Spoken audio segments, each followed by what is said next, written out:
ದೇವಾಸುರ ಸಂಗ್ರಾಮ ನಡೆದಿತ್ತು. ದೇವತೆಗಳ ಪಕ್ಷದಲ್ಲಿ ನಿಂತು ಅಸುರರ ಜೊತೆಗೆ ಯುದ್ಧ ಮಾಡಿ ದೇವತೆಗಳಿಗೆ ಗೆಲುವು ತಂದು ಕೊಡುವುದಕ್ಕಾಗಿ ದಶರಥ ಹೋಗಿದ್ದ.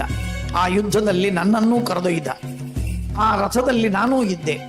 ಅವನಿಗೆ ತೊಂದರೆ ಆಯಿತು. ಅವನನ್ನು ಬದುಕಿಸುವುದಕ್ಕೆ ನಾನು ದೂರ ರಥವನ್ನು ತೆಗೆದುಕೊಂಡು ಹೋದೆ. ಆಗ ಅವನನ್ನು ಬದುಕಿಸಿದ್ದಕ್ಕೆ ಅವನು ಸಂತುಷ್ಟನಾಗಿ ನನಗೆ 2 ವರವನ್ನು ಕೊಟ್ಟ. ನೀನು ನನ್ನನ್ನು ಬದುಕಿಸಿದ್ದಿ ಕೈಕೇಯಿ, ಇಂತಹ ಹೆಂಡತಿ ಜಗತ್ತಿನಲ್ಲಿ ಯಾರು ಸಿಗ್ತಾರೆ? ನೀನು ಸಿಕ್ಕದ್ದಕ್ಕೆ, ನೀನು ನನ್ನನ್ನು ಬದುಕಿಸಿದ್ದಕ್ಕೆ ಅವಶ್ಯವಾಗಿ ನಿನಗೆ 2 ವರವನ್ನು ಕೊಡ್ತೇನೆ, ಅದನ್ನು ಸ್ವೀಕಾರ ಮಾಡು, ಏನ್ ಬೇಕು ಬೇಡು ಅಂದಾಗ ಅವಳು ಹೇಳಿದ್ದು, ಈಗ ನನಗೆ ಬೇಡ, ಕಾಲಾಂತರದಲ್ಲಿ ಬೇಕಾದಾಗ ಬೇಡ್ತೇನೆ ಅಂತ ನಾನು ಹೇಳಿದೆ.